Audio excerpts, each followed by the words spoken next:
더마카와 함께 시선 집중의 문을 열겠습니다. 어서 오세요. 네, 안녕하세요. 더마카입니다. 오늘도 삐딱선 정신에 입각해서 주요 뉴스 챙겨 드릴 텐데요. 페이크 윙스님, 매일 아침 10시에 유튜브로 재방송만 보다가 간만에 일찍 일어나서 운동하면서 듣고 있어요. 아침이 쌀쌀하네요.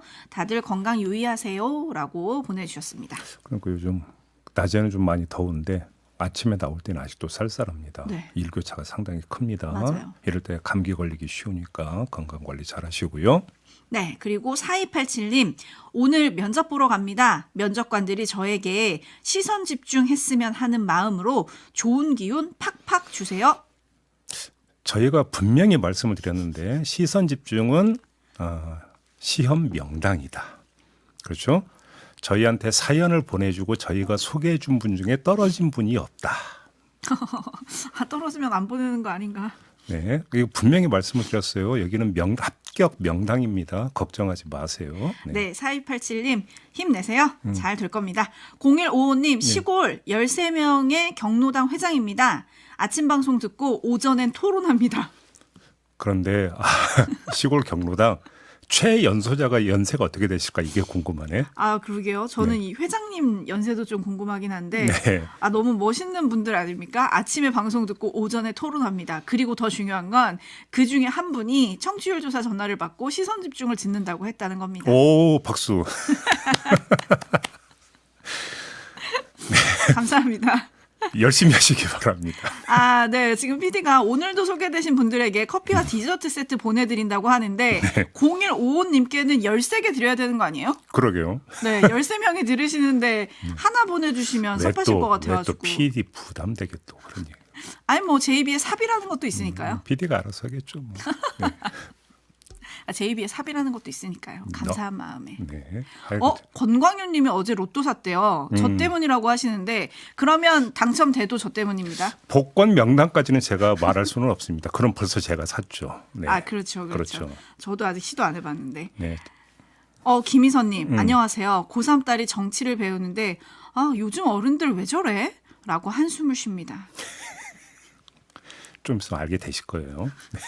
그래도 좀 달라질 수 있다. 희망을 좀 심어주셔야죠. 그렇기 때문에 저희 시선 집중이 삐딱선 정신에 꺾여서 매일 이렇게 열심히 하고 있는 거 아니겠습니까? 네. 그리고 0451님 과일값이 비싸니 파는 분도 미안해하면서 차라리 과일나무 심어서 3년 후에 먹으라 농담을 하시더군요. 야채장수님도 텃밭에 심어서 먹어야 할 판이랍니다. 네. 물가 좀 잡아주세요 제발이라고 보내주셨는데. 아이고 그러게 말입니다. 저도 지난주에 마트 갔는데 너무 비싸갖고 그나마 싼 게 바나나더라고요. 아, 그래요? 네, 한 송이 2,500 얼마 하길래 그거 사서 먹고 있습니다. 저희 엄마는 설탕값이 너무 올랐다며. 네. 오늘이 가장 싸려나? 또 김값도 그렇게 많이 올랐다면서요. 네, 라는 생각에 두 봉지를 샀다고 얘기를 하던데 네. 참 이 물가 잡아주세요. 김값이 오르면 김밥도 오를 거 아닙니까? 이미 많이 올랐다고 뉴스가 많이 나오고 있고. 아이고. 네, 그리고 마스터 초이님이 정치도 이렇게 화기애애하면 좋겠네요라고 저희 아침 인사들 훈훈하다고 해주셨는데 네. JB타임즈가 오늘 고른 뉴스들 한번 주목을 해보겠습니다. 화기애애할지 한번 지켜보시죠. 첫 번째 뉴스 어떤 건가요?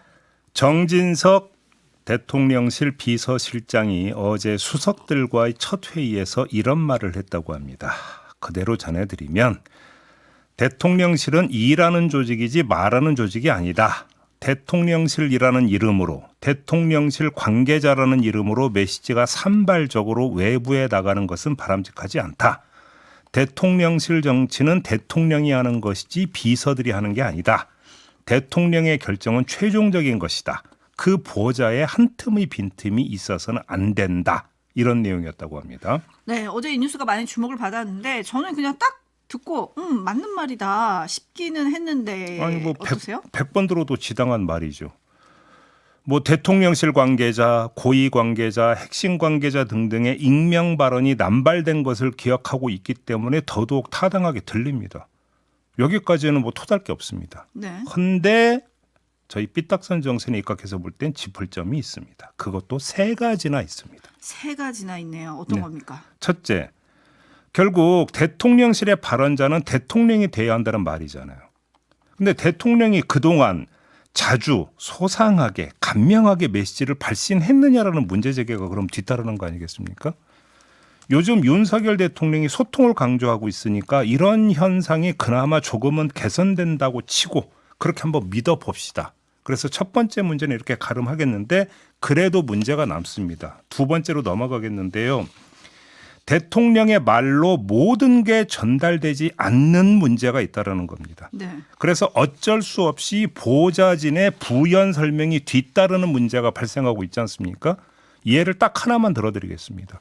지난주에 국무회의 모두 발언이 있었습니다.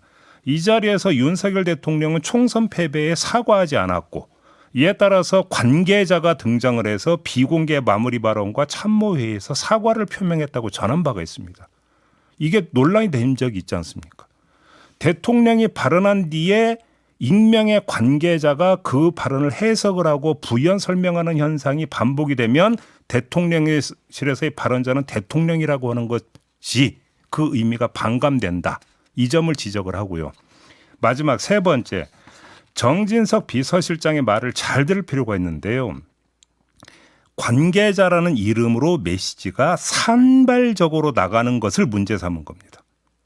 자, 그럼 관계자라는 익명성은 유지한테 개통적으로 나가면 문제가 없다는 뜻이 되는 겁니까? 이 또한 책임성이라는 점에서 문제가 있는 거 아닙니까? 조금 전 두 번째 문제를 짚으면서 얘기했던 그 관계자. 이 사람이 누군지 기자들 다 알고 세상이 다 아는데 꼭 관계자로 나가야만 되는 거냐 그러면 이런 반문에 뭐라고 대답을 할 거냐라는 겁니다. 사실 처음에 정진석 비서실장이 이렇게 말한다고 했을 때 처음에 드는 생각은 그럼 이제 관계자 보도 사라지고 다 익명 보도가 되는 건가?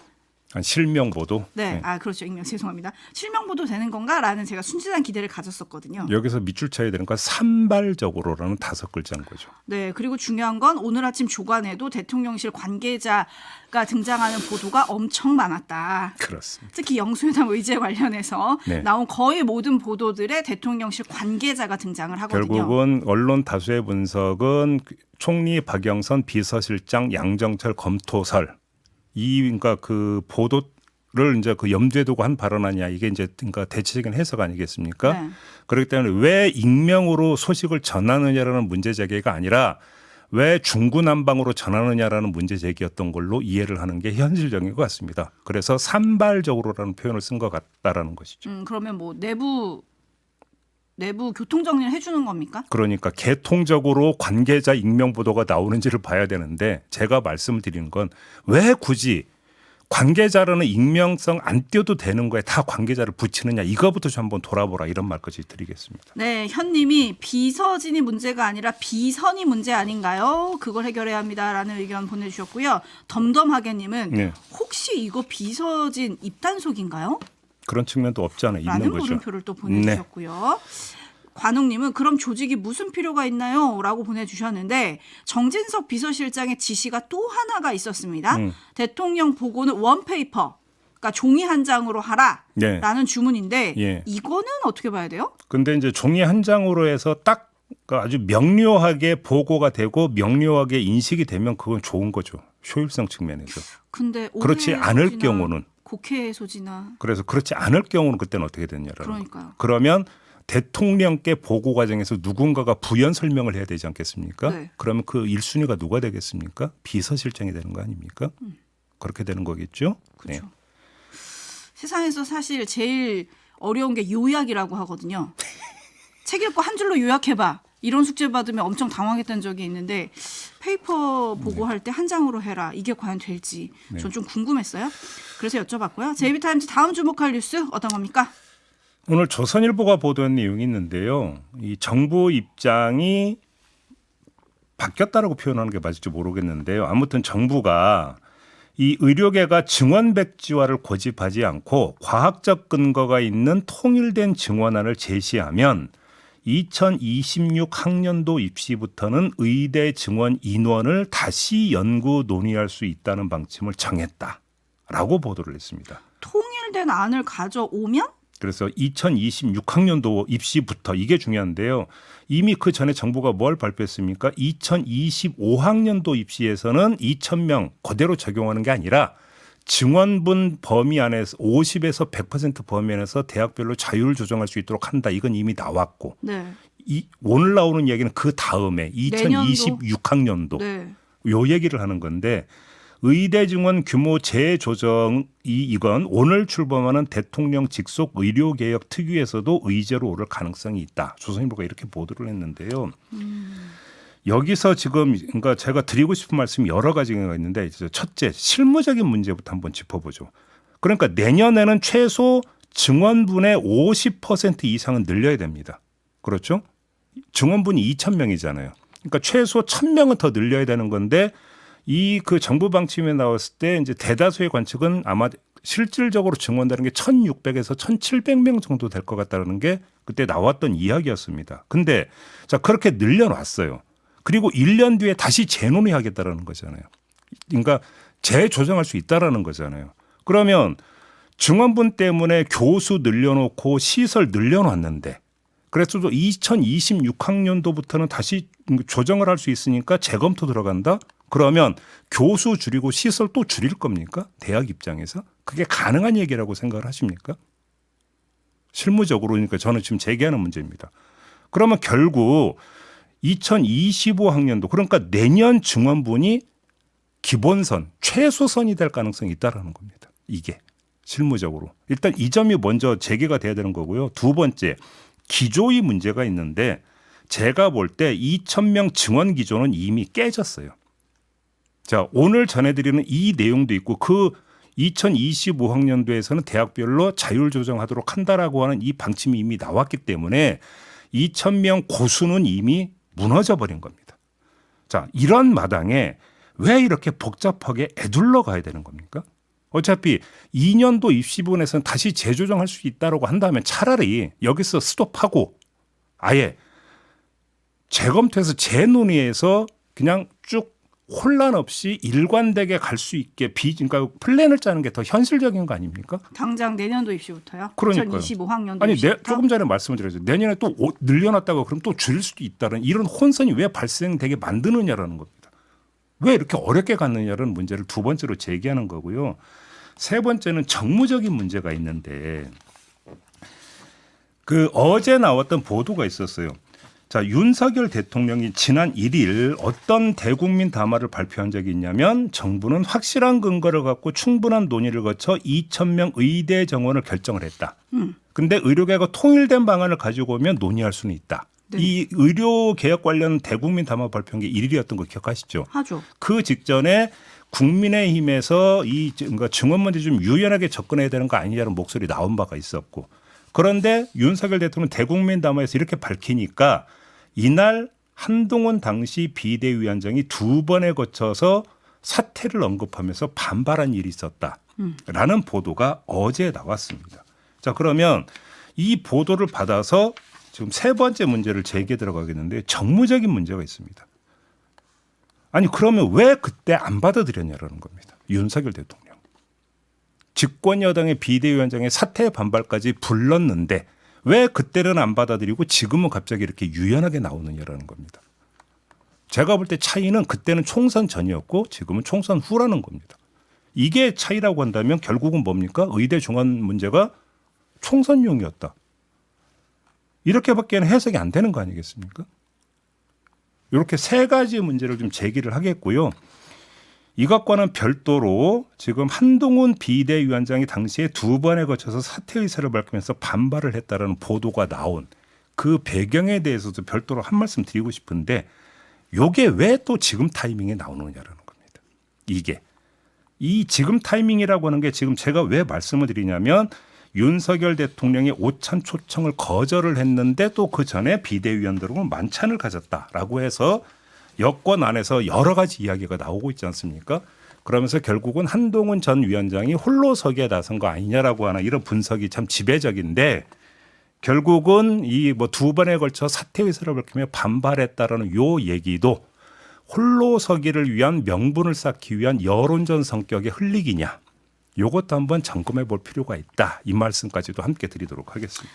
네, JB가 여러 문제를 지금 지적을 해주셨는데 또 중요한 건 의료계가 요구하는 전면 백지화. 이거는 지금 정부는 수용할 수 없다는 입장은 또 확고한 거잖아요. 그래서 아까 제가 말씀을 드린 거잖아요. 아니 왜 이렇게 어차피 무너졌는데 그러니까요. 2,000명은 무너졌는데 애둘러 힘들게 혼란스럽게 가냐라는 겁니다. 그러다 보니 길이 더 꼬인 게 아닌가 이런 느낌이 드는데 촌철님들도 좀 비슷하신 것 같아요. 담쟁이 넝쿨님, 과학적 사고보다는 정무적인 사고가 더 필요한 시점인 것 같습니다.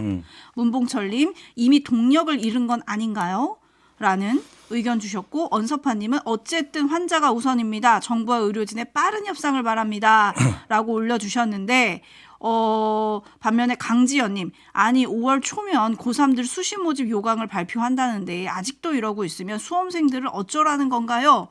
라고 또 현실적인 그렇죠. 문제를 지적을 해주셨어요. 왜냐하면 또 어제 이주호 교육부총리 같은 경우는 각 대학들한테 빨리 확정하라고 또 얘기를 하지 않았습니까? 그렇습니다. 의대 증원 규모를. 그러니까 내년은 50에서 100% 범위에서 자율 조정하라. 이렇게 해놨으니까 그거 따라라 그 얘기겠죠. 네. 근데 그럼 그 또 1년 뒤에 내년은 또 생각해 볼게. 이런 거라면 더 혼란인 것 같은데요. 오늘 대통령 직속 의료개혁 특위가 출범을 하죠. 네. 여기서 어떤 논의가 될지 그리고 또 중요한 거는 의대 교수 또 의협 그다음에 전공의들의 반응도 또 중요하잖아요. 어떤 얘기가 나올지 계속 시선 집중하겠습니다. 네. 다음 주목할 뉴스 어떤 건가요? 영수회담을 위한 실무 협상이 그제 열렸지만 합의를 보지 못하고 40분 만에 끝났고요. 오늘 2차 협상을 한다고 합니다. 그런데 이제 여러 가지를 가지고 이제 협상을 벌이고 있는 것 같은데요. 한 가지만 딱 전하겠습니다. 대통령의 사과 표명 문제인데요. 네. 민주당의 진성준 정책위 의장이 어제 어떤 말을 했냐면 국정기조가 잘못됐음을 인정하고 국민 앞에 사과하는 건 당연하다. 요 얘기를 했습니다. 영수회담과 관련해서. 이에 대해서 용산에서는 불쾌해하는 기류를 지금 내보이고 있다. 이런 지금 보도도 함께 따라붙었는데 일단 이거에 대해서 먼저 이 말씀부터 드리겠습니다. 굳이 불쾌할 이유가 뭐가 있을까요? 조금 전에 제가 전해드렸잖아요. 윤석열 대통령이 국무회의 모두 발언을 한 다음에 비공개 그 자리에서 사과 의지를 표명을 했다고 관계자가 전했다. 아, 전했죠. 전했죠. 그러면 윤석열 대통령이 이미 사과 표명을 했대잖아요. 근데 한 번 더 하는 게 뭐가 그렇게 어렵습니까? 굳이 불쾌할 이유가 뭐가 있나요? 일단 이 점을 먼저 말씀을 드리고요. 두 번째는 이 사과를 둘러싼 줄다리기에 깔려있는 정치학. 요것만 잠깐 말씀을 드리겠는데 양쪽이 목표로 하는 게 같으면서도 다르다. 이 점을 말씀을 드리겠습니다. 윤석열 대통령이 말했어요. 이재명 대표 이야기를 들으려 한다. 민주당도 들으려 합니다. 뭘 들으려 하는 겁니까? 윤석열 대통령에게 사과 표명을 들으려고 하는 거잖아요. 여기서 같은 점과 다른 점이 나오는데 같은 점은 들으려 한다라는 건 같은데 뭘 들으려 하느냐 이게 다른 거죠. 윤석열 대통령은 뭡니까? 일종의 야당 대표의 건의를 들으려고 하는 거고 이재명 대표는 윤석열 대통령의 사과를 들으려고 하는 거잖아요. 자, 이를 기초로 영수회담에 임하는 두 사람의 컨셉을 추정할 수 있는데 윤석열 대통령은 귀를 여는 변화된 개방적 모습을 연출하려고 하는 거고요. 이재명 대표는 변화를 끌어내는 선명한 대표의 모습을 연출하려고 하는 것이다. 이렇게 볼 수 있는 거겠죠. 달리 말하면 윤석열 대통령은 총선의 잔상을 씻어내려 하는 것이고 이재명 대표는 총선의 여진을 계속 이어가고 싶어 한다. 그게 영수회담에 임하는 서로 다른 목표다. 이렇게 정리해 볼 수 있을 것 같습니다. 네, 3186님이 사과만 해도 기조는 변하는 거 아닌가요? 라고 보내주셨는데 김대왕님은 남북 대화하는 것도 아니고 이래서 통일이 힘든가 봐요. 라고 해주셨는데 네. 쭉 보다 보면요. 저거를 사실은 서로 모르지 않잖아요. 지금 서로의 전략도 그렇고 그 뒤에 어떤 민심을 얻고 있는 건가도 모르지 않는데 네. 대화가 잘 될까? 만나기는 만날까? 그러니까 물음표가 생깁니다. 국민 앞에서 공개된 자리에서 국민 앞에서 사과 표명을 한 것도 안 돼서 관계자를 통한 거잖아요. 그러니까 야당 대표에서 사과하는 게 더 힘들다 이렇게 보는 것 같습니다. 마무리하죠. 담화가 수고하셨습니다. 고맙습니다.